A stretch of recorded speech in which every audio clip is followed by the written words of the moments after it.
Hello, beautiful humans, and welcome to the Bitcoin Stoa for our first official episode of Hashpower. Hashpower is a long-form show where we invite mining companies to tell their stories and to talk about everything related to Bitcoin mining. And today I'm honored to welcome back Bob Burnett, who's the CEO of Barefoot Mining. Bob, welcome back, and thanks for being here. Yeah, great to be here. Thanks, Nick. So for those who wanted a deeper dive intro to Bob and his history, you can check out our first conversation that Bob and I had not long ago at the Stoa. But today is going to be about everything related to mining. So current Moscow time is 1680 at 7:07:135. And if anyone's curious about what Moscow time is, it's how many sats you can buy for a US dollar and the current block being mined. And I've realized that that is actually a more aligned timestamp than stating date and time, because that can be different in so many time zones. So as a reminder, the Bitcoin Stoa is a community-funded platform. So if you enjoy listening, you can support the project by sending some sats to the QR code on our homepage at bitcoinstoa.com. You can also stream sats using the Breeze app, which has a really badass podcast feature. So with that said, let's dive in, and maybe just as a little refresher, if you can give the Coles notes on sort of how Barefoot Mining came to be initially, and maybe give us a little bit of insight as to, you know, what's the Barefoot mission? What mining niche are you hoping to nest within, and sort of what's the long-term vision for Barefoot Mining for like the next 10 years? Okay, great. Well, the genesis of Barefoot was a phone call, and my background is, we'll talk about my background's in personal computer industry. So I think we touched on more of it in the last conversation, but I spent most of my career designing computers. And in 2017, 4.5 years ago or so, I got a phone call middle of the night, late one evening. And it was from somebody who was an acquaintance of mine who said, "Hey, Bob, can you build me some Ethereum mining machines?" I didn't understand enough at that point in time to really even understand why what he was asking me was something unusual. That at that point in time, finding a high quality Ethereum GPU rig was difficult. But given my background and a little bit of research, I ended up saying, "Yes, I can do that for you." And he said, "Great." And he ordered several hundred of them. And so out of that sprung a company. And what I soon found was that company is actually called Divi Systems. It still exists today. Sister to Barefoot Mining. And what I found then, though, is I started asking other people, like, "Hey, would you like to buy one too?" A large number of people said yes, but with the caveat that only if I could host for them. And so that took us down that path, and out of that birthed Barefoot Mining. And then from there, Barefoot Mining evolved to not just providing these services for other people, but doing it ourselves. And so I kind of backed into it. And as I said, I know this is a Bitcoin-centric show, and I promise you guys I am a Bitcoin-centric person, but I started, as many others did, in other areas. And as I delved deeper, I started to learn more about cryptocurrency. I learned what Ethereum was. I learned what Bitcoin was. Saw my heart was a lot more in Bitcoin than it was in Ethereum. So even though those Ethereum operations still exist today, they exist to mine Ethereum to convert it to Bitcoin. And so it's just another revenue stream. Some people may mow lawns to make money to buy Bitcoin. Yeah, I have some operations that mine Ethereum. Now we also mine Bitcoin as well, and we provide these hosting services. But that profit essentially all ending up into treasury in our corporate treasury and in Bitcoin. Amazing. It's funny how people refer to fiat mining. It's like you mine Ethereum as a way of mining fiat to purchase Bitcoin. It's like people like their day jobs are fiat. They call it fiat mining. It's so funny how the terminology seems to gravitate towards these things in the Bitcoin Twitter space. It's very cool. Yeah, it is. I think it's very true. I'm getting off topic a little bit from where you were, but I just literally got home to do this podcast with you today because I help teach at Florida Gulf Coast University in the School of Business there. And I was explaining some concepts just today to some of the students I was working with about money. And I said, I use this very example. I said, hey, if you mow my lawn for $20 and you keep it in dollars for 10 years, you've lost phenomenal purchasing power, right? I can guarantee you will have lost that.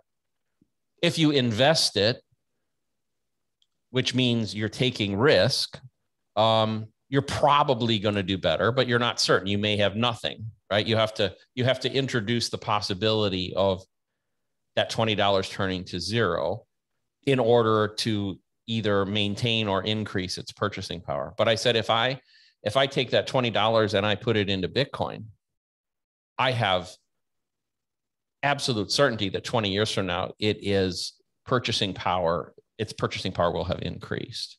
Yeah. And I think that's the power. And it changes us from an investment mentality to a saving mentality. Yes. And that's really important. And I won't go further, but no, that's important to say. Very important. And I think people have conflated investing as the only way to save, or have been essentially put in this corner by financial services and how crazy those have gotten. Like the financialization of saving, because there's no outlet for saving in conventional like legacy finance.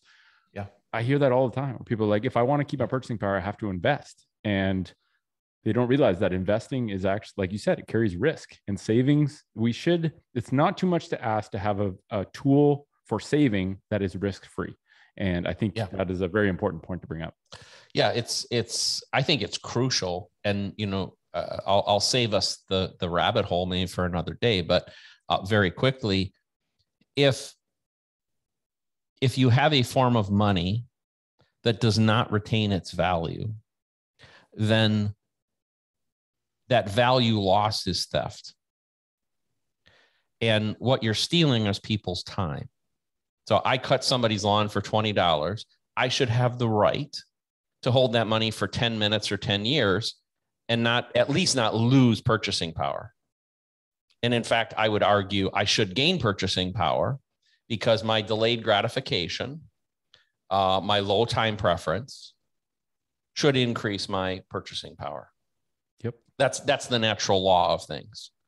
So if the opposite happens, though, then that's theft. It's a theft not of my value, but of my time.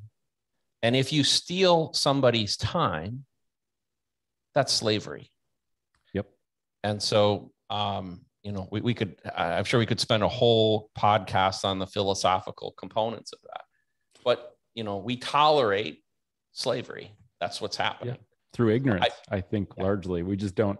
The financial illiteracy in our world is what allows this form of slavery, right? It might sound extreme, but that's really, if you break it down, what it is. It gets tolerated because it's accepted as a norm, because we're cast under this spell mostly through ignorance, because we're not taught about how money works. But I think mentioning that gives context to sort of the importance of Bitcoin. And when we get into mining is actually what allows Bitcoin to work. It's what allows the network to be protected and actually survive and propagate and continue on. Yep. And, before we get on to mining specific topics, what's the, as the CEO of Barefoot Mining, what do you see Barefoot Mining's place as in terms of like long-term vision? Like, there's going to be different ways of doing mining: large scale, small scale, at home, hosting, machines. Like, there's so many elements, right? And I guess what niche is Barefoot Mining going to settle in? And like, what area of that whole mining ecosystem do you think Barefoot Mining will kind of settle in? Yeah, I'm going to answer it quickly, and then we're going to go on to a deep dive. Sounds good. Good. I'm stoked. And by the way, whatever framework I have laid out, if we go somewhere else, I'm cool with that. As long as we're sticking to the topic of mining, even if we go on transitory tangents, I'm cool with that. So it's all good. Okay. All right. Well, hopefully those of you listening feel the same. So what Barefoot is specializing in is what I call boutique off-grid mining. Okay. So boutique, let's break that down. Boutique means, you might call it medium size, small, medium to medium size mining. a couple hundred kilowatts. If I want to put in a couple hundred kilowatts, maybe up to several megawatts, but not double-digit megawatts in any one site. Okay, and we'll talk about why in a little bit. Mm-hmm. And while we're not exclusively off-grid, our focus is off-grid. So if the stars align properly, we will do on-grid. We do have our original operations were all on-grid. So, you know, why do we pick that spot? You know, and so I'm going to try something here. I'm in the process of writing an article, and it's on this very topic of what are the different, what should the mining ecosystem look like? What does a healthy mining ecosystem look like? So I'm gonna try this with you for first time publicly trying this. Okay, I like it. I'm on. So, all right. So envision 3 animals: elephants, horses, and rabbits. Okay. Now, also envision that each of those animals can exist in captivity or in the wild. Okay. Now, the analogy is going to be, so where we're going with this, is that the elephants are equivalent to the really large miners in the space, the Core Scientifics and the Riots and the Bit Farms and those sort of organizations. And the horses are like my company. Okay, we're the ones in that size range, and the rabbits are essentially the home miners. And now each of those can exist, as I said, in the wild or in captivity. In captivity means you're using grid-based power, and in the wild means you're off grid. This is a brilliant metaphor, by the way. This is a great. Oh, you like it? Yeah. Keep going. Keep going. Okay. So now envision you have wild elephants and captive elephants. You have wild horses and captive horses, and wild rabbits and captive rabbits. Okay. So a lot of the focus in the industry is the headlines, especially, are about what happens with the elephants. So you'll read a headline, whether it's even in the mainstream media or in Bitcoin Magazine or in different publication, about one of the elephants having a 200 megawatt facility, a 100 megawatt facility, a 50 megawatt facility.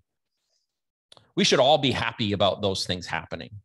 And you know, they are providing a lot of horsepower, no pun intended. And elephant power. All kinds of power. They're providing a lot of elephant power yeah. to the ecosystem. Essentially, at this point, all of those efforts are captive, though. They're captive elephants. And they're doing so largely, and like I said, I applaud it. I hope in no way anything I say comes off negative about them. But what's happening is they are working, let's say it's in Texas, where an organization working with ERCOT, and they're developing a system where they're going to pull 200 megawatts, and they'll work cooperatively with the grid so that if the grid has needs, they're willing to shut down and provide energy to the grid. On the other hand, they're providing stability to the grid by having this large constant power. Makes sense. They're like a shock absorber for energy for grids like that. Yep. And it's important for the energy grid, and it's very important for Bitcoin. But there are, at least at this point in time, there are no wild elephants. Okay. So if I said, hey, Nick, I'm going to send you on a mission, and I want you to kill all the elephants, it's not that hard to identify them, right? They're all in captivity. It's hard to hide. They're hard to hide. And I could be a nation state that wants to shut them down. I could be a environmental activist organization that wants to environmental activist. Yeah. You know, and so, yeah, that's a little ironic in that analogy. But I could say I want to cut them down. Now, if if that's all that exists, we as a Bitcoin ecosystem have a huge problem, because vulnerable to poaching. We are very, very vulnerable. And if I said, let's rephrase it again another way. If I say, hey, Nick, I want you to go extinct an animal. You can pick rabbits, horses, or elephants. What are you going to pick? You're going to pick elephants, right? Because there's less of them. They're not mobile, right? They move slowly. And in this case, they're all captive. Okay. So what we need then is, let's go to the other end, okay? Because I think there's a lot of people out there into home mining. Now, there's two ways to be in home mining. You can be captive or you can be wild. And most of the rabbits are captive. You know, they're miners in their garage, in their office. Very few of them have the capacity and the ability to become wild. Now, I think over time that may change, whether that's with solar panels or small wind devices or things like that people can do at home. But right now, that part of the infrastructure is very, very captive as well, right? And by the way, it's too small. It needs to grow. It needs to be bigger. Now, there are organizations, again, an organization I'm a big fan of, and I've met a lot with, like, for instance, the Compass Mining people. The Compass Mining people are, what essentially they're doing is they're connecting rabbits to elephants. So, but all in captivity. Right. So what I'm saying is at those two ends, at the very smallest end and at the very biggest end, we as a Bitcoin ecosystem have literally tied our fortunes to the grid. We are very, very dependent. Yep. Right now, what Barefoot's trying to do, one, because I see economic opportunity, but two, I see an important need within the ecosystem to develop the horse category, especially the horse category that's not captive. So we are the wild horses. And so my mission is to find energy sources that I can own and control that are not tied to the grid and put as much capacity as possible out there. And as I said, these are sites in that size. It can be 100 kilowatts, even 200 kilowatts, which, if you're using S19s, well, okay, you got, 75 units, 50 units on up to maybe a couple thousand units, that kind of size operation. But one, not connected to the grid, in control of that energy source, and two, one that's mobile. So even if something happens to that energy source or there's some threat to the site can move quickly to somewhere else. So hopefully that kind of tells you kind of how I view the ecosystem and also where I see Barefoot Mining sitting within it. I think that is a great framework to work within because it's simple. And it has I almost look at energy as the food, right? Energy is the food that is required to sustain the animals. Rabbits require much less food. They can multiply very quickly. Yep.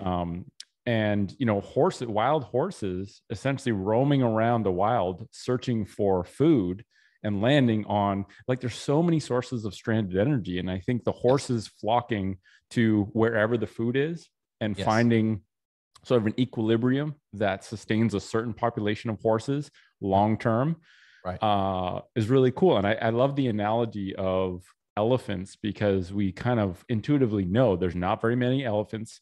Poaching is very profitable. Talking smack about Bitcoin and trying to suppress it is very profitable for the powers that be right now. And so it's like, we have to protect against poaching, but we also have to know that having everything in captivity is a threat vector. Like it increases our attack surface, it increases our risk.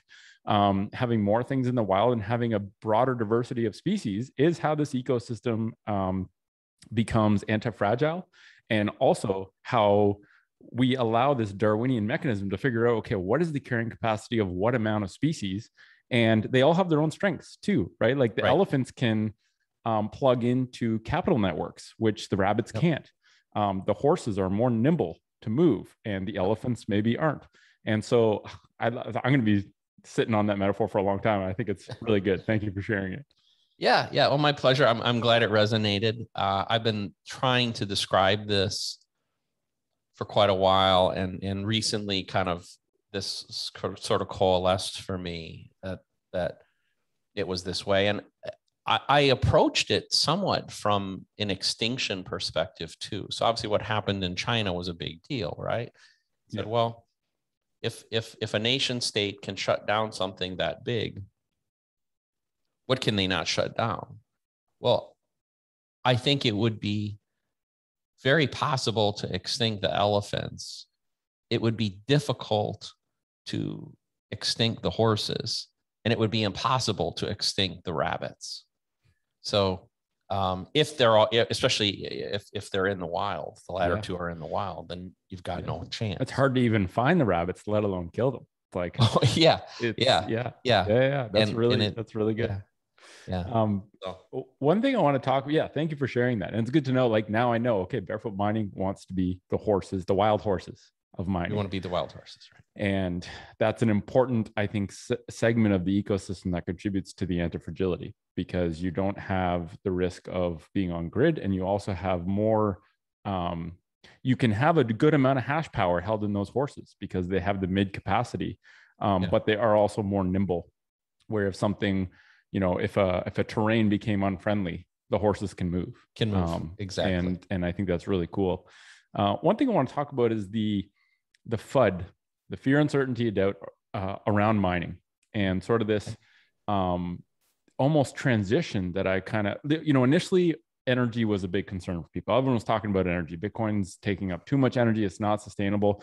And, it was like misplaced effort on behalf of activists simply because they don't understand the landscape of energy. I have two things that came across my radar in the past couple of days that I just want to say, because it gives context to this. So the first one was from Adam Back, and I live in Canada. The province of Quebec here in Canada has unused hydropower. So hydropower that we have capacity for, but that is not being used because we don't have a place for it. Right. Unused hydropower that's 2 times more than the entire Bitcoin network. So literally Quebec, one province in Canada, could power the whole Bitcoin network and have extra energy left that is wasted and being unused. And I think that gives context to this whole notion that Bitcoin uses more energy than a small country, which really has no perspective to ground it. And so people take it at face value and assume it's bad. And the other thing that I came across was from the Bitcoin Mining Council, their 2021 Q3 briefing. And one of the stats that they put there was global Bitcoin mining consumes 0.38% of the world's wasted energy, not of the world's energy, of the world's wasted energy. So I think there's a fundamental misunderstanding out there that energy is scarce. It is not. Getting energy to the right places might be a challenge, but energy itself is not scarce. There's actually so much wasted energy out there that we can literally just plug into. And I think the other thing is, like, people don't understand that Bitcoin fundamentally seeks out cheap energy, which tends to be energy that's wasted or energy that is from sustainable sources. And so what's your perspective on sort of the FUD, I guess, around energy in the mining community and the direction it's going? Because to me, it seems like for anyone doing a cursory amount of research, you can see pretty quickly that Bitcoin, regardless of what, you have to fundamentally believe Bitcoin's a good use of energy. So that requires people to actually understand what Bitcoin's doing, the problem it's solving, and the fact that it's a very important problem to solve for the world. But even aside from that, putting energy into context, it seems like a lot of the bullshit has been debunked, and the FUD is moving on to other areas like taxation or regulation or whatever. What are your thoughts on that? Yeah. Fascinating topic. I'll start with this. You're Canadian. I'm American. But as far as I know, there's not a single country in the world where there are laws about what you use energy for. So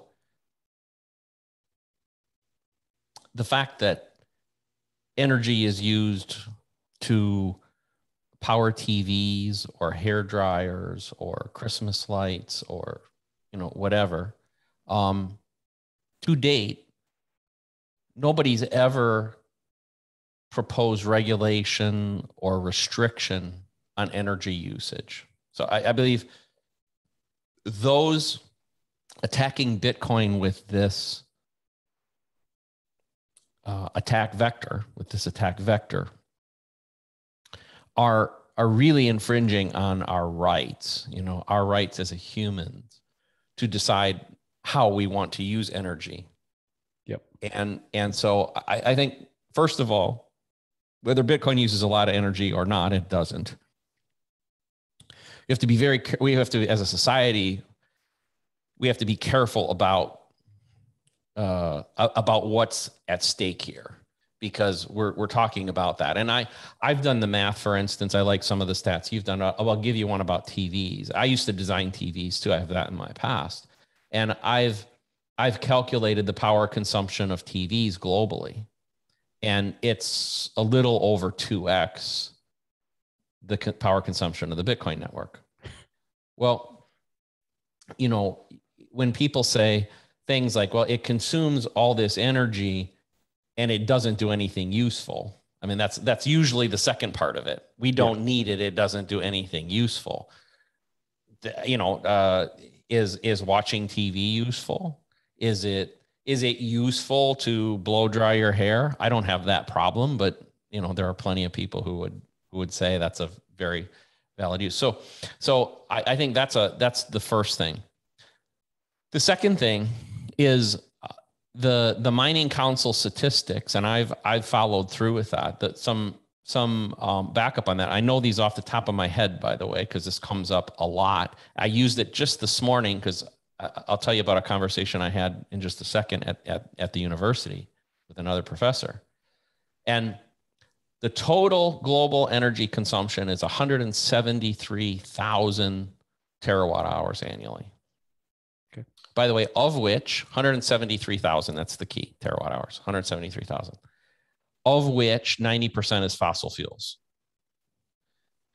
The Bitcoin network, 120 to 150 terawatt hours. Okay, right? So we are consuming well under 1/1000th of the world's energy. So or it would be 1/1000th of the world's energy. We're consuming less than that. Our energy is right now at least 40% renewables.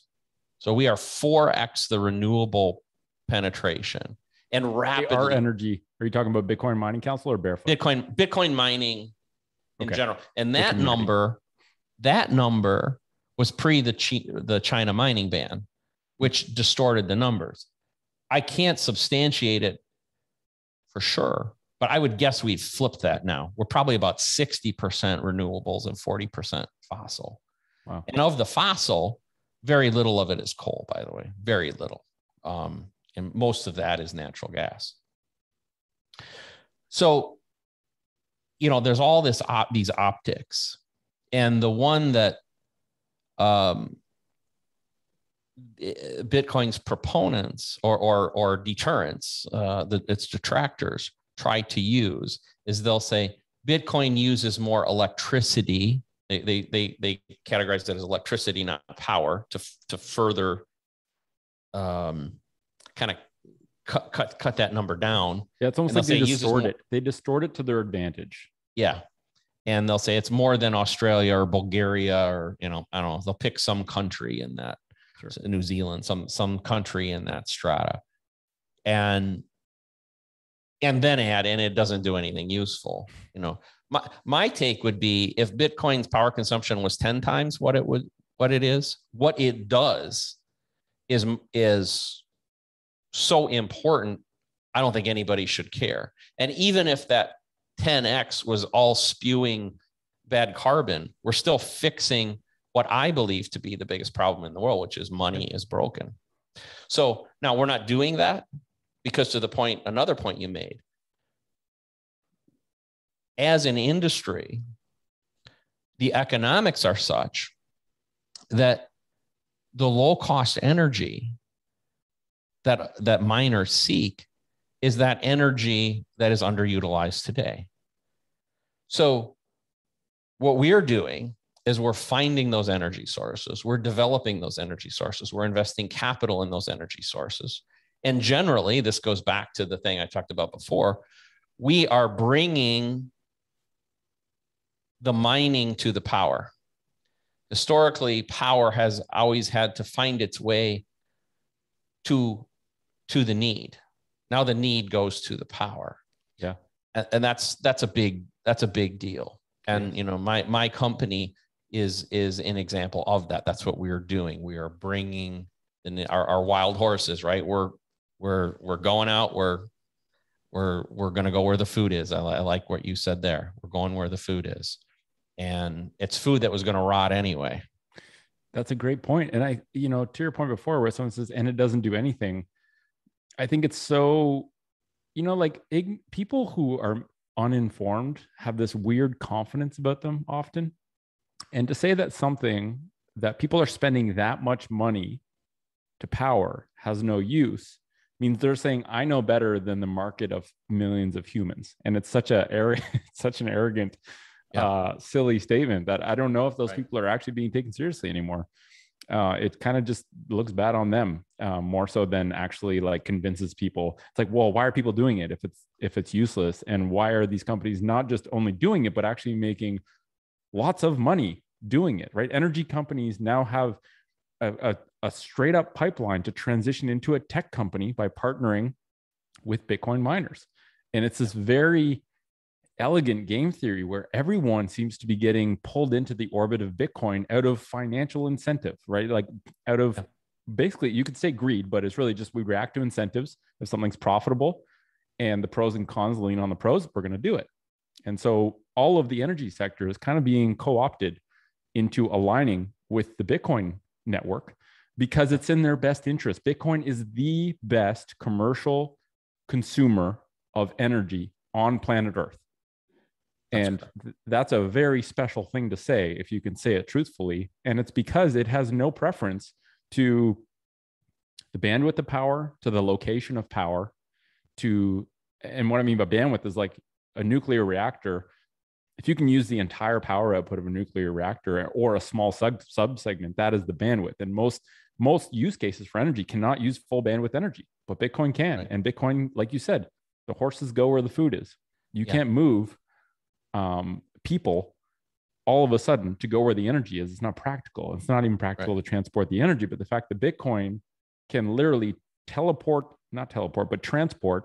its machines to the location of energy, to the source of energy once and leave it there and run it from there. Like that's a pretty special thing. It absolutely, it's unprecedented. Yeah. And we'll see what if this comes to reality. But what you'll find is in some cases that when we go to one of these remote locations, we may not consume 100% of that power. We may have extra power and then actually be able to support communities that may want to, or other industries that want to coexist with us there. Because it doesn't always work out that, we may have a site that has 8 megawatts of capacity, let's say it's a natural gas site. Well, for a variety of reasons, we may decide to invest in 4 megawatts of mining capacity there. So if others have need, we'll be there as the base. Interestingly, almost the horse then turning into an elephant at some point in time, because we now have this other community that anchors around us. That's okay. That's evolutionary. They can coexist. And I have this.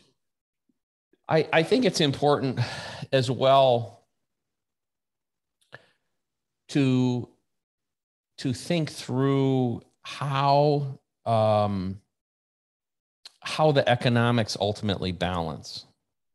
Okay, so first, a lot of the detractors that go on this energy vector will talk about energy per transaction. Well, if you understand Bitcoin well, you'll understand that that's not how it works. First of all, it's not a block. You process a block, you really don't process transactions. And that an empty block can be processed and will be processed. So it doesn't have to be a transaction, first of all. Secondly, the miners are not just, even to the degree there are transactions within the block, we're not just preparing those transactions to go on chain. We're securing all that's ever been, right? We're securing the integrity of the ledger, and we're protecting all the wealth that sits on it. So when you talk about Visa processing a transaction, yes, they're just processing a transaction, but they're not maintaining and storing the wealth of people there. You know, that's what we're doing. We're protecting that integrity. The other thing is a bit of a rabbit hole, but when people say Visa processes this many transactions per second and Bitcoin only does X number, 2,000 every 10 minutes or whatever that turns out to per minute or per second, they're comparing the Bitcoin system, which provides transaction finality, to another one that is very, it's very mutable, right? So we like these terms. It is mutable. It is not solid, and it's several months go by until it's even semi-formed. We are the quick drying cement, and they're some sort of gas, yeah, that never really solidifies, right? So, well, I don't think people understand how the actual current legacy finance system works, right? If they did, then you'd make an easy analogy. You'd say, well, the banks have to clear with each other. All the giant entities have to clear with each other, final settlement at the end of each day or at the end of whatever period of time. Visa clears quicker, but it's done with credit, not a bearer instrument. And then all of a bank's Visa transactions will be tabulated, and then it will be cleared with another bank through, like this global settlement network.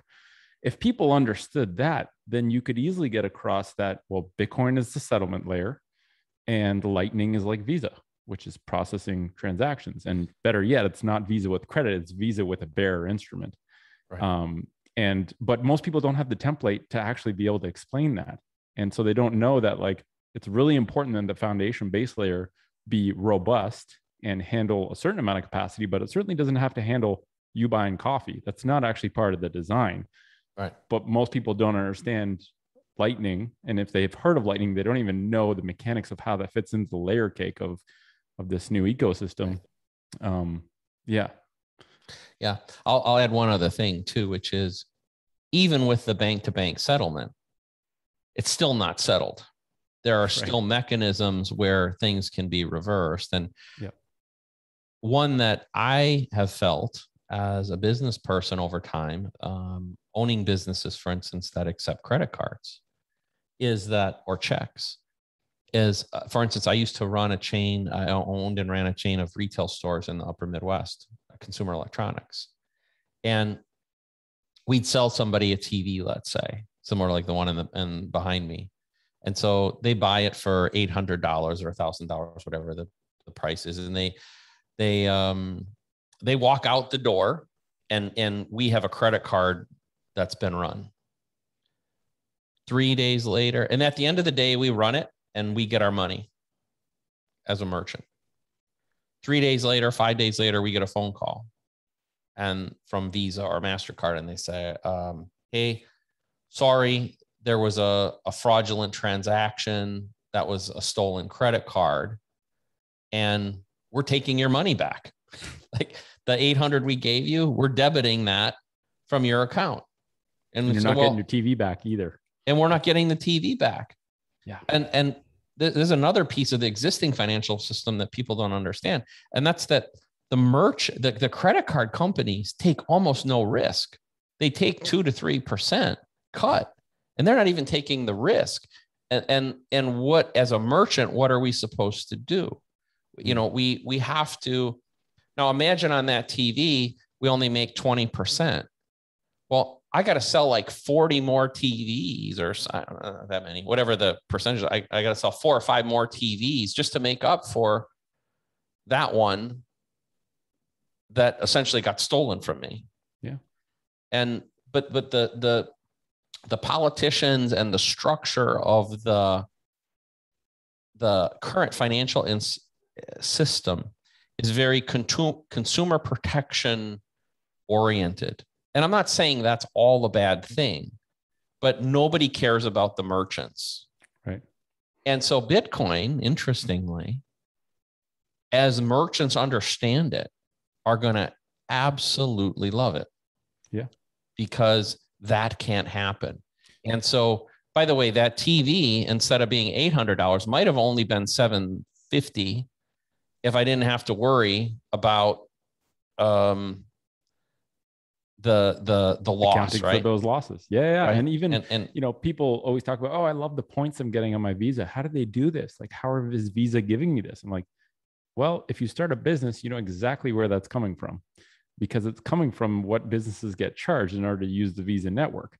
And it's, I really agree there. It equalizes the responsibility, where when you give, it's because giving someone Bitcoin is like giving someone cash, right? There is no, it's a bearer asset. And I don't think bearer asset or bearer instrument actually gets said often enough. You know, like if someone steals money from your bank account, you can complain to your bank, you probably get it back. The bank will absorb that. If someone steals cash from your wallet, you can't really tell anyone and have them recoup that for you unless you catch the person. So as a bearer instrument, whoever is, it's like 10/10 of the law is possession with Bitcoin. Yeah. And the idea that once something goes through, that is there, it cannot be reversed, requires people to be more responsible with how they're sending it. And like Visa, like credit cards are so dumb. You literally give people the password to access all the funds to put through a transaction. Like, how stupid is that? To expect anything less than a shitload of fraud would be silly, right? I'm giving you the password in order to use this. And I think it's, you know, not only that, but like instead of charging 300 basis points, you can now charge like 20 or 50. And so it's financially incentivized. It is much more attractive to merchants, like you said, for that reason that they can't have all these chargebacks. And, you know, we sell the health network that I work for as a physical product sales division, and we feel the hit of chargebacks. People get like, they'll buy like 5 pairs of shoes, and then we get a notice later that says, yep, this was fraud. We don't get the shoes back. And Visa just gives that person their money back. And sometimes people actually do chargebacks when we know for a fact they received the product. And it's like really weird thing. It's like a loophole that people take advantage of with credit cards that basically disappears with the bearer asset. Yeah. And the basic assumption is always in favor of the consumer. Yep.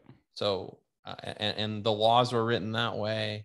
And I think if you think about the politicians, doesn't matter what country you're in, you know, the politicians chase the votes. Well, there's a lot more consumers than there are merchants. Sure. And they love to talk about, you know, if you look at regulation, they love having a poster child, some person who got ripped off by a merchant or on an investment or something like that. And then they came up with this new law, the John Smith law, so that things like what happened to John Smith never happen again. Sure. But and I'm sure those are real and bad things have happened to people. And I'm not saying even that there shouldn't be any regulation. That said, there are repercussions of everything. There are consequences of everything, and it doesn't come free. As I said, you know, as you said, you've seen it in your business. I've seen it in some of my businesses in the past. That if I take a credit card as a merchant, I'm taking a really material risk. And the bigger the ticket, the item, the risk it gets really sticky. Actually, the worst ones are those midterm ones. Actually, now that I think about it, it's not if somebody stole $50,000 worth of something from me on a credit card, I probably will go pursue. I'll figure out some legal avenue to at least chase them and try to find them. If they take an $800 TV from me, what am I supposed to do? I can't afford a lawyer. I can't afford a private investigator. I can't really do anything to practically try to get my TV back. It's not going to happen, right? So yeah, it becomes a cost of doing business, which is a shame because that gets passed on to the consumer. Absolutely. And I think at the end of the day, it's who is shouldering the responsibility, right? Like it should be more distributed. Like I agree, this whole veil of consumer protection is often just used to justify bullshit. And I think that if we just accept that we should all equally shoulder the burden of being very careful with what we do with our money, then we end up doing better by everyone because merchants aren't getting ripped off as much. People are being more careful with how they use their funds, and prices go down because the friction, the externality of people stealing, costing everyone in the system more money gets removed when the responsibility is equalized, and it's harder to steal from someone. And I think that's what Bitcoin fundamentally does. It makes it harder for someone to steal from you. Like if you protect your keys, the Visa card itself is like a key. You're giving the key out all day long. Someone's probably going to steal it from you at one point. You never give people the private key when you're sending Bitcoin. You use it as a signature. You only give the public key out. So I think it's it's like a fundamental shift in how we view transactions. Yeah. Are you familiar with the concept of push and pull? Have you ever heard that terminology before? I have. What context are you using it in? Well, in financial transactions. So cash is what would be categorized as a push transaction, as would Bitcoin, meaning that I am the sender and you are the receiver. So I push the money to you. If a credit card is a pull transaction, and so I'm giving you my card, I'm giving you full rights, I'm giving you the right to pull the money out of my account.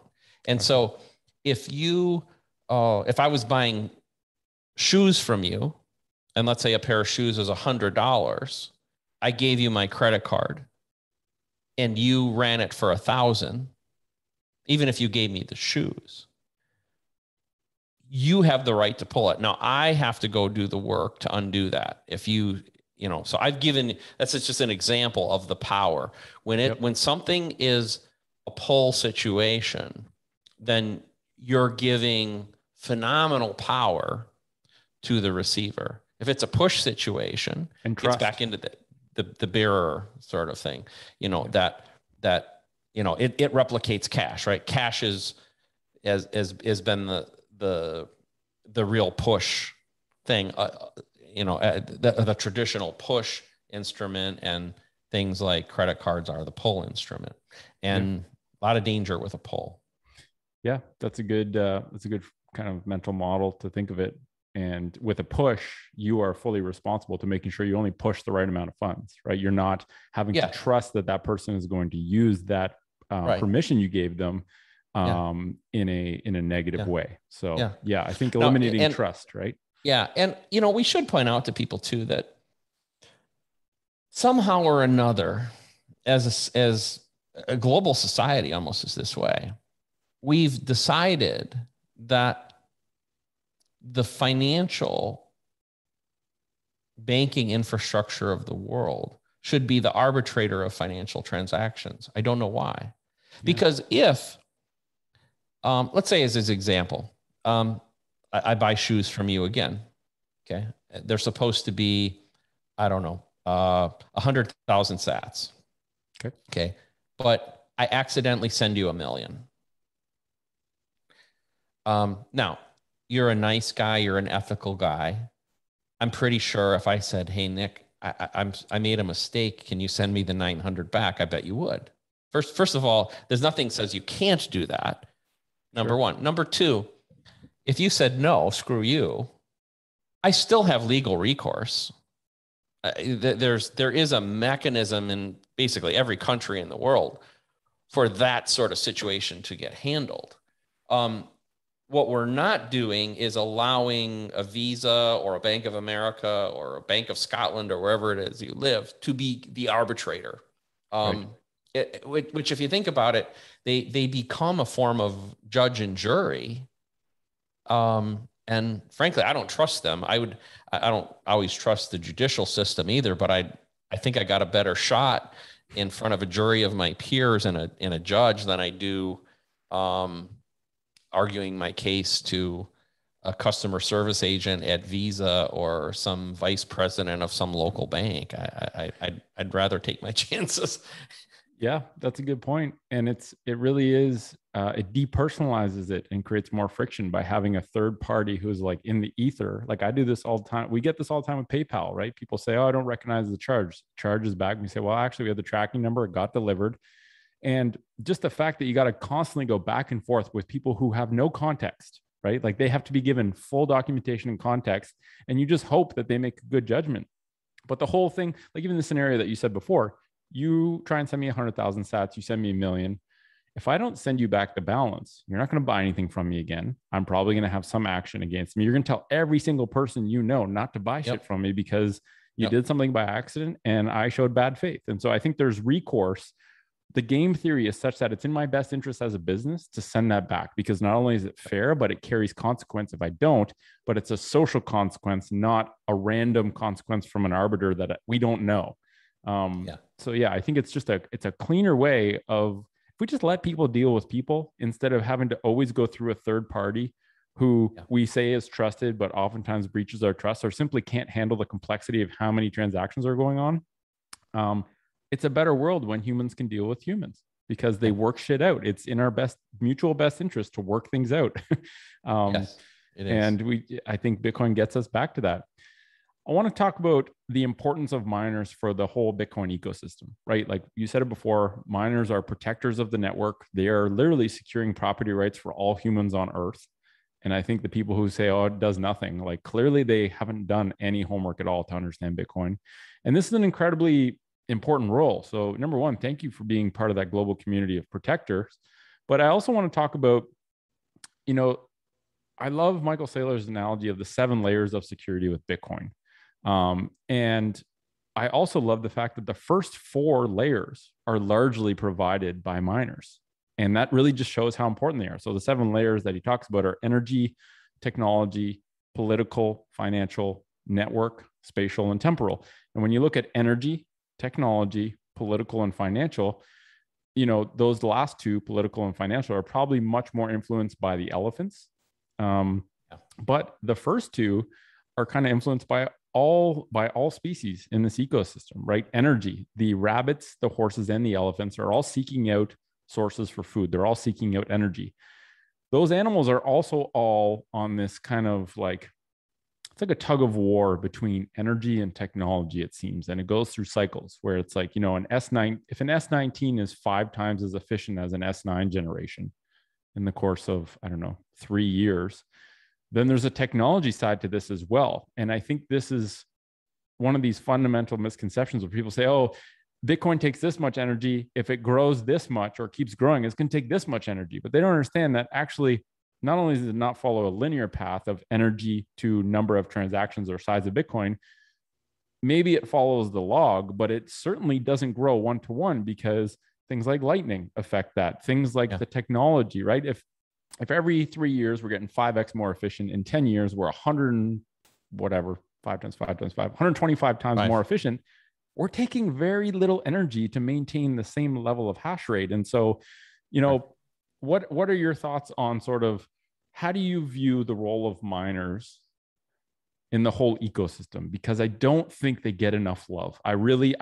This show is all about repping the miners because I'm so pissed at people just skipping over miners in terms of their understanding with Bitcoin or constantly throwing shit at the miners for being too big, taking too much power. It's like, guys, do you actually understand how this works? These are the most important humans for this thing to work. Let's be on their side here. Well, I appreciate that because, as I said, we don't feel love every day, and I mentioned earlier today, I was in some classes at Florida Gulf Coast University, and there was another professor. I won't say a name. Yeah. Let's talk about this. But he used to work in the Federal Reserve, by the way. Oh, interesting. Not biased at all. Not biased. Not biased at all. And as respectfully as possible, I had to. We ended up in a fairly animated discourse, okay, because he threw the energy consumption FUD, the use by criminals and money launderers FUD, the 21 million limit might not be real FUD. So we got the whole spectrum, the whole basket today. And knowing that I come from a technical background and knowing that I come from the mining industry, I'm surprised somewhat that he challenged me on that. And I don't know that there are winners and losers in these sorts of things, but let's just say I feel I did a pretty good job defending those of us on this side of the equation. And I think what was great was, I'm a boomer. This guy's more of a boomer. he's probably 10 or 15 years older than me, and would probably put him in his early 70s, and obviously came from the financial establishment. And the students resoundingly in the classes resoundingly supported Bitcoin. So but the understanding of mining is pretty poor, and the understanding of what we do in the ecosystem is pretty poor. You're absolutely right that the improvements in technology mean that our ability to grow the strength of the network with time improves. Our energy usage does not follow the same curve. That's what Moore's law. A lot of people look at Moore's law as the how many transistors you can fit in a chip is really what it's about. It doubles every 18 months. Now we've fallen off of that curve. The side effect of that is that power consumption also reduces. So we get more computing power in the same footprint, but we also get less power consumption in that same footprint. And so the Bitcoin network, as it grows in hash, is not necessarily going to consume phenomenal amounts of power. Will it get 3 times bigger, 5 times bigger, 8 times bigger? Probably. It probably will. I don't know that it'll get a lot bigger than that. I think it will start to kind of find a balance. Now it'll grow in hash, but not so much in power consumption. Right. And I think that it self-moderates itself to a certain degree. Right now, if you're in the mining business, you're profitable. Okay. And whether you're paying 3 cents a kilowatt hour or 15 or 20, or you're a home miner paying 24, you're probably with an S9, you're probably still making money. Right. But over time that will change. It'll get more competitive. Those with the lowest energy costs and the highest level of computing power will win. And anybody that's interested, I have a blog that I do on Medium, and I've got some charts that were relative to the China mining ban, but I talk about kind of how this thing waterfalls, and there's some charts if anybody's interested in kind of how that flows. I've got some charts about that.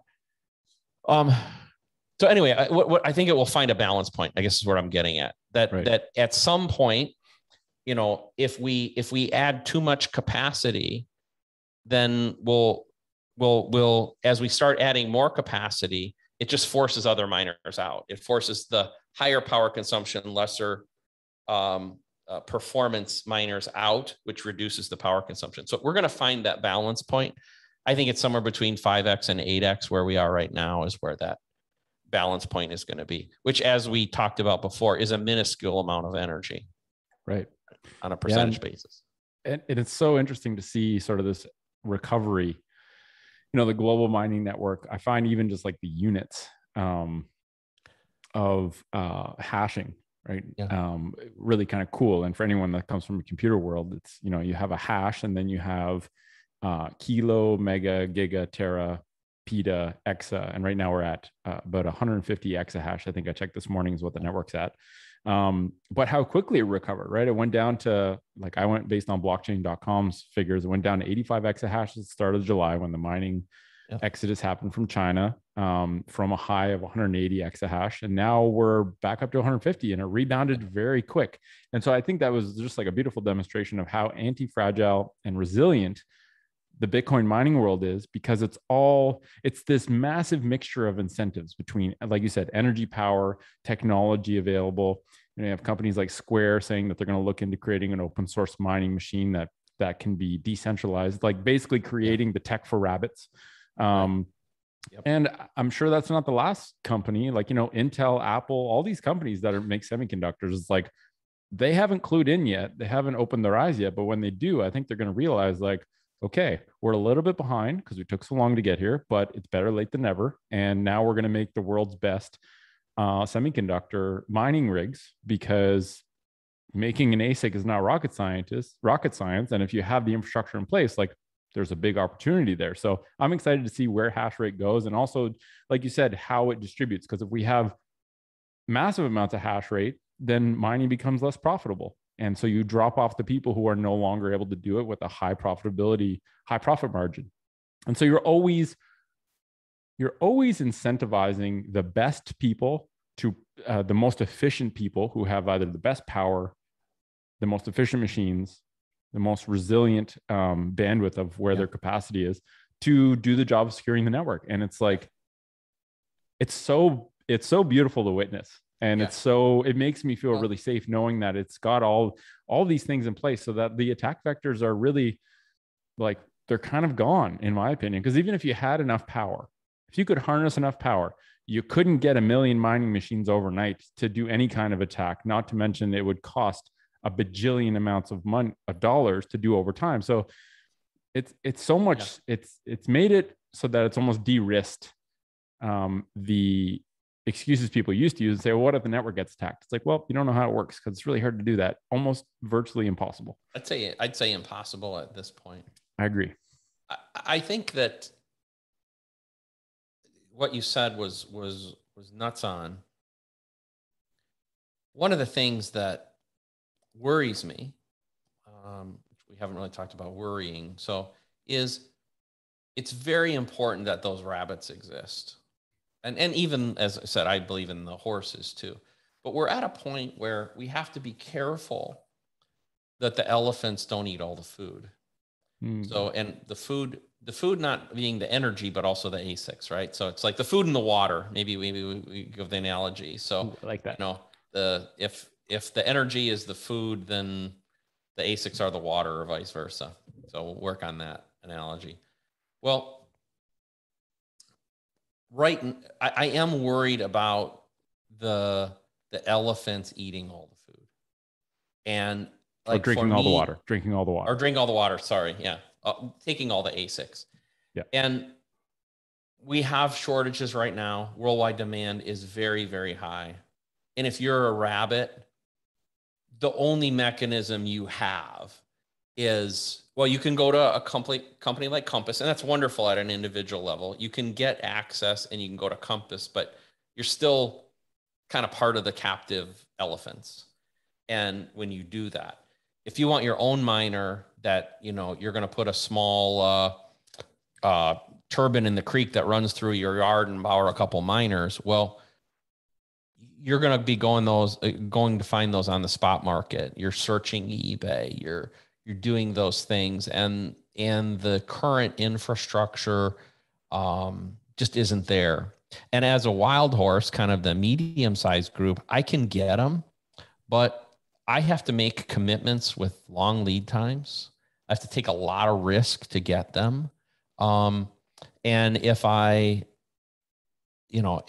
don't properly forecast my needs 6-8 months in advance, I got problems. And that's a lot to ask.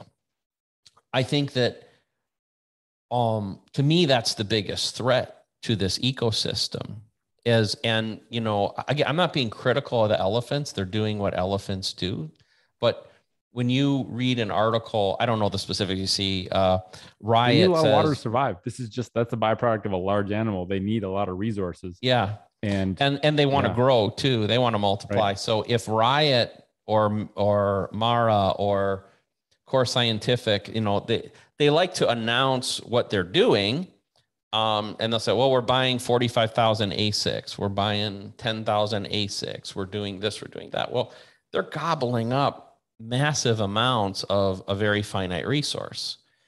And finite right now. Finite right now. But, you know, I come from the world of the personal computer industry, as we talked about. And these kind of chip shortages, whether they're at this, in the old days, it was the CPUs or the DRAM that we always had troubles with. And we'd go through these supply shortages. In those days, though, we were not competing so much with other industries. It was primarily our industry that consumed those things. And you had relationships with Intel or Samsung or, you know, TSMC, some of the same players as today. But we could generally get what we wanted. But now, if to compete with Ford and Tesla and fridges, like so many things now. Yeah. And so, you know, it's a real problem. And so, like I said, probably my biggest concern is, you know, can we get the rabbits what the rabbits want and what I think the ecosystem needs, which is a lot. I mean, I don't think it has to be, well, a third of the capacities with the elephants and a third with the horses and a third with the rabbits, but it needs to be a real number in all three groups. It needs to be substantial in case something like what happened with China happens again, and we lose a third of the hash in the network or a half of the hash in the network, that we have a robust, diversified network that still remains. Obviously, when China shut down, we had enough going on in the rest of the world that, with the exception of some slow block times for one difficulty adjustment period, we had issues. But other than that, there's no problem. We also saw the recovery, like you said. Now, I wrote some articles. If you guys look at my Medium stuff, you'll see I made some predictions. The hash has come back faster than I thought. I'm pretty sure, and I can only substantiate this anecdotally, that it wasn't so much the China hash coming back online, but it was an acceleration of existing mining companies looking at the opportunity, mine included, saying, oh my gosh, you know, if we have power we're not using, or ASICs that aren't on, we're getting those suckers on fast. And I think it was more that reaction. And again, this is pure conjecture. I suspect that not 100% of the miners stayed off in China. I think I agree. It's never that simple to just ixnay everyone there. Yeah. And they may have gone off for a brief period. And if 5, 10, 15% of them came back online underground, you know, that I think that happened additionally. I'm still getting phone calls from people in China or representing people in China saying, we're looking for homes for miners. So I know that some of them are still trying to find it. Yeah. Obviously, the shipping problems created a huge issue for them, though, because if they weren't on the water almost before the ban, which interestingly, I'll tell you another thing too. I started receiving calls about people looking for hosting capacity a day or two after the announcement of the China ban. That's not surprising. What's surprising was several of them said the machines were already in the US. So what that means is they were shipped a while before. Some of them knew this was coming, and not all of them. Some of them knew it was coming, and they were already getting stuff moving because they knew 4 to 8 weeks in advance, at least, that this was coming. So, to that extent, some of that hash probably came online a little quicker, but cool. Yeah. And I think, Blockstream acquiring Spondoolies and basically saying we are going to create, we're getting into the manufacturing business for ASICs. And I think there's more announcements to come. Obviously it takes time to set up an ASIC manufacturing operation, but I think the centralization of ASIC manufacturing in Asia is a weakness. And we're seeing that as a choke point for global availability of ASICs. But I think from every shortage, there's an opportunity created. And obviously there's a lag time which we're in right now, which means there's a shortage of ASICs. They're hard to come by. They're overpriced. But that's only going to create an opportunity for other companies that, hey, maybe, Intel never really thought of getting into the ASIC game, but now there's such a big gargantuan opportunity, they would be silly not to. So you never know. And I really have faith that these opportunities will be taken advantage of. It's just, there's going to be an interim period of time where it's hard to be a rabbit when there's no rabbit food, right? Like there's no carrying capacity for the rabbits. And it doesn't help that the elephants are drinking all the water, but I think that fundamentally we need more wells, right? Like ASIC manufacturers are like wells. There's only one well. It's getting sucked dry by all the elephants. If we get more wells, and this whole thing with Square doing an open source design, like maybe that enables small players to create their own wells if the plans are already put out there for the world to be able to use. So I think there's some cool stuff coming, but you're right. It is a concern. And I think it is one of the major risks right now is technology availability and the new landscape of competition for computer chips, with everything from a car to like a microwave having a computer chip now. So two last things to kind of chat about, because I want to be sensitive with your time. We've got about 15 minutes left. One thing I want to ask about, and obviously this is something that comes up a lot and there's no way of knowing, but the transition from block reward to fees over the next 10 years, like what are your thoughts on this? At a high level, how is this going to play out? How do you see this at a broad level, unraveling over the next, let's call it decade, and then maybe even 2 decades, the transition from block rewards to fees in terms of mining revenue? Wow. Great topic. About a year ago, I started looking at this when I started projecting economics of future sites. So when I do my sites, I typically do a combination of my own money plus investor money to put up a new site. We generally do those each as its own little entity. So we develop a pro forma around that and approach investors and say, hey, we're going to do a 2 megawatt site and this is the expected return. Usually we project a 5-year horizon.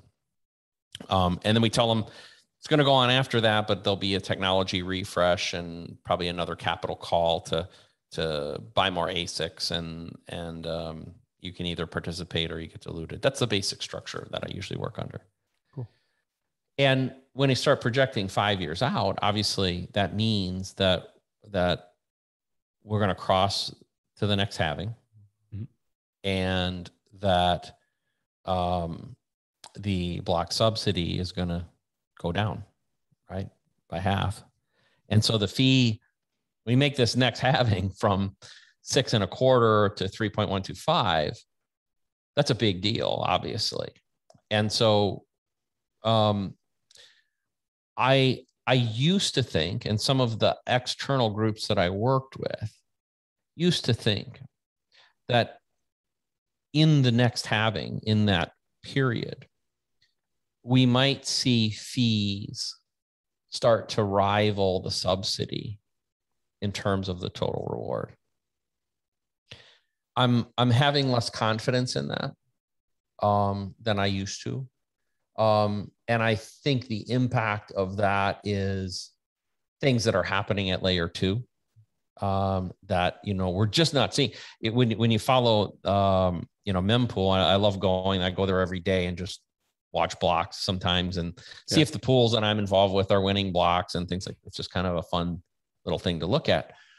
Well, we see almost no fees right now, 0.1, 0.2, 0.3, maybe on a good block, Bitcoin. And now my hope is that maybe that'll rise to the 1 Bitcoin level or so in the next halving, maybe 1 to 1.5 Bitcoin. Along with the price increase per Bitcoin, which yeah equalizes some of that. Yeah. So, here's an interesting thing though, is when you're involved in this. So I'm in this business to make Bitcoin, right? I mean, I'm here for this philanthropic thing, but I'm not as price oriented, right? I one of the things I work with at a personal level is to try to remove my fiat mindset and to have my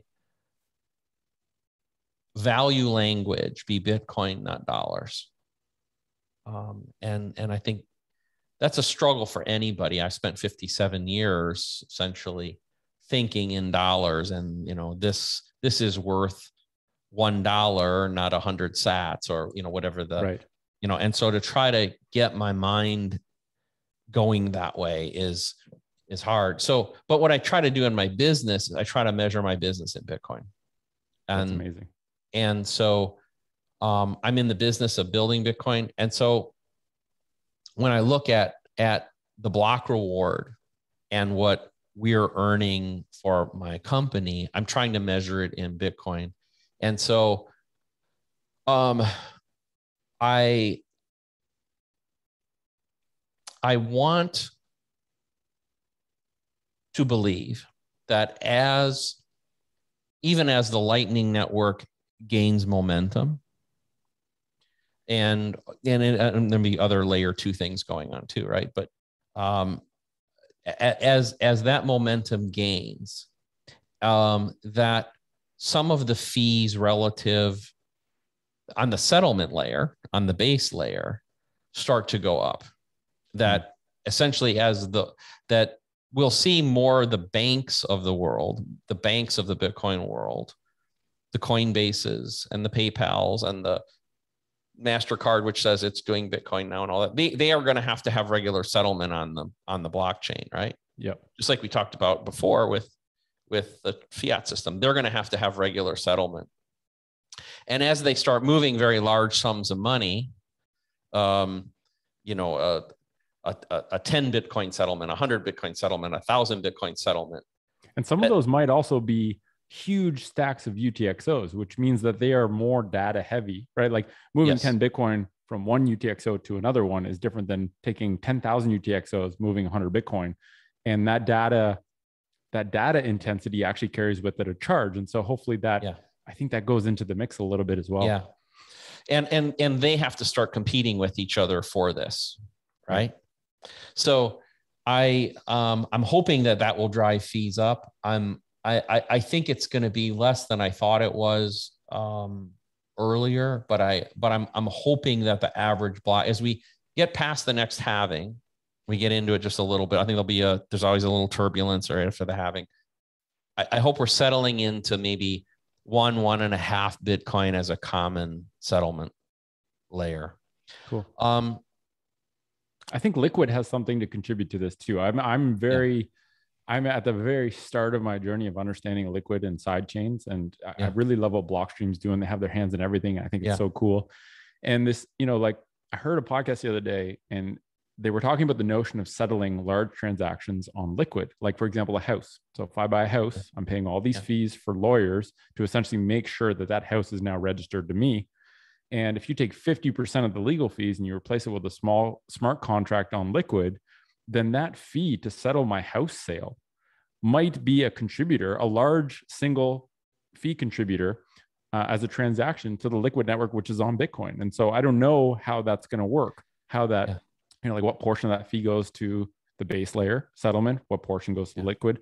I have no idea how that works, but part of me thinks that large transaction settlement of like selling a business, selling a home, selling a property, part of that, because it's such an important thing to get right, will be an on-chain transaction and carry with it a high fee, because there's already existing high fiat fees for that. And so like stuff like that, those thought experiments make me think like, I think it might be something that we don't even know right now because we're not expecting it, because there's no need for it, right? But I think the organism of Bitcoin will dynamically adapt to make sure it stays sustainable by making this transition over time. And, when you talked about pricing things in Bitcoin, we're doing this thing. I'm going to create some Bitcoin apparel because I know you're making Bitcoin swag, Yeah, but yeah.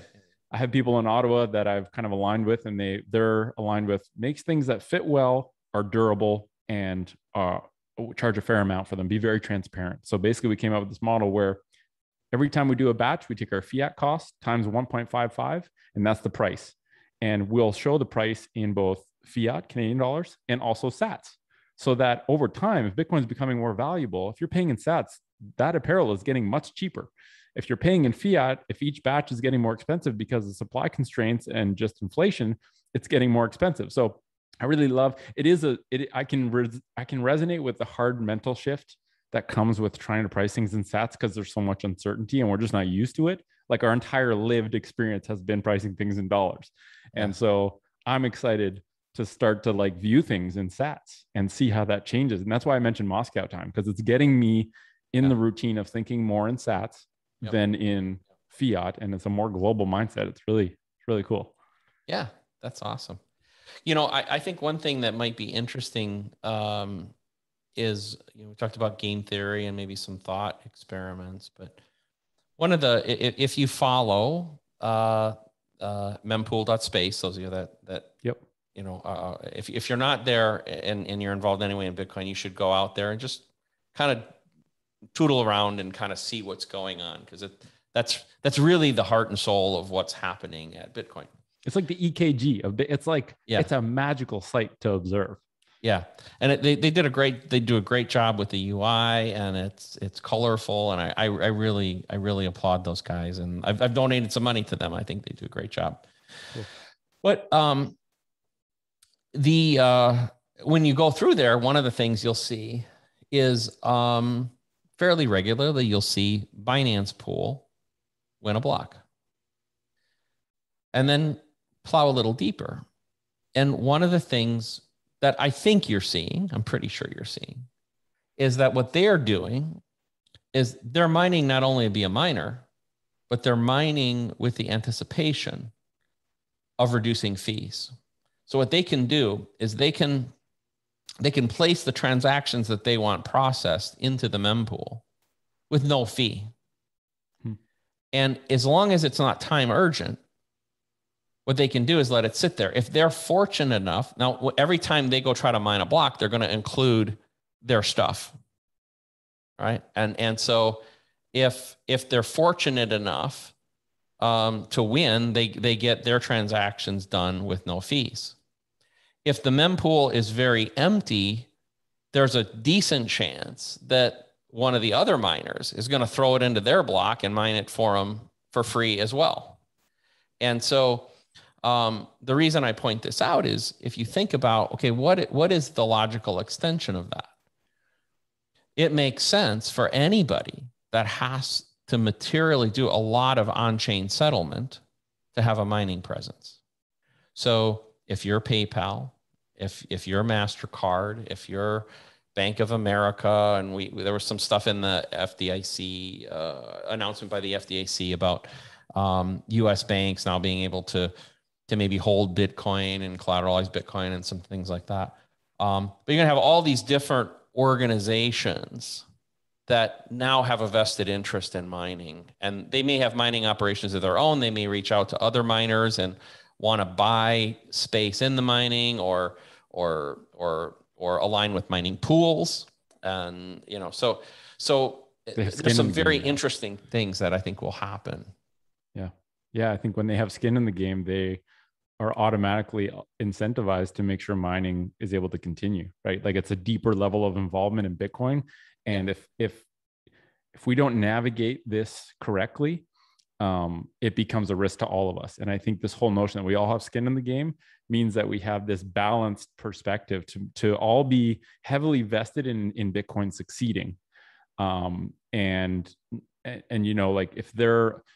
think fee optimization is going to happen. It's just how it happens. But I think at a certain point, people are going to realize that there is a next phase that we have to go into in terms of how we view this to make sure that network protection remains indefinitely. because that's kind of the goal. We're all one team, right? We all can have our individual game theories based on what slot we fit into in the team, but at the end of the day, the full Bitcoin team ends up having to unite if there's something that is coming up the pipeline. And I think regardless of what happens, I'm extremely excited to see. I have so much faith in this because it seems to just survive every single adversary, every single challenge that comes its way. Not only does it survive it, it actually comes out stronger and more resilient on the other side. And like, there's not many things that you can say that about. Definitely not humans all the time. Very, very few. I'll tell you. So an interesting thing is as I've said before, I came from the personal computer industry, and as a chief technology officer at Gateway, I would find myself in different situations with people in similar positions at HP or Dell or Compaq or Toshiba or whatever over time. And whenever I would get in those situations, the conversations were very guarded. They were, I really, they would kind of basically go, I'm going to ask you a question. I'll ask my compatriot a question. They won't really answer me, give me any information, but then ask me one back. And, it's this game of trying to catch each other in some slip where we give some competitive information. Right. In the Bitcoin mining world, just in the last couple months, I mean, I've been on podcasts with people from Great American Mining, from Compass Mining. I've had numerous conversations with people like at Foundry, at Galaxy Digital, people that traditionally, what I'm saying is these are people that traditionally would be considered in any other industry my competitors, but we exchange information. And there's very little about my company and my philosophy I won't share with them. And at least as far as I can tell, there's very little they wouldn't tell me. And we kind of help each other. Yeah, you're like a family. Yeah. And so it's a very strange, but neat situation that I'm not aware of ever occurring. Because pick any other industry, and in pharma, in telecommunications, and computing, and you throw executives from different companies in the room, and it's all guarded conversations. And this is the exact opposite. Like, hey, I'm buying these miners and I'm doing this on this date, or I'm paying this much for this energy, or have you thought of doing this? Have you looked at this pool? Well, it's great. It's so refreshing. It's almost like two different, you have either a scarcity mindset, which is really dominated by fear.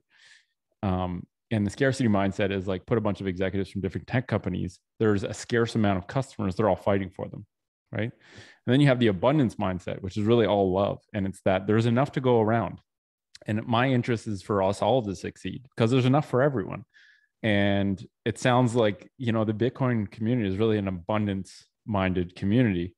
And yeah, it is very unique. And even just the fact that you were willing to spend 90 minutes of your time, which, like, you're the CEO of a mining company, your time is precious. And the fact that you did this and came on today to chat is like just a subset of the abundance mindset. Because I'm very grateful. I'm sure everyone listening to this is very grateful.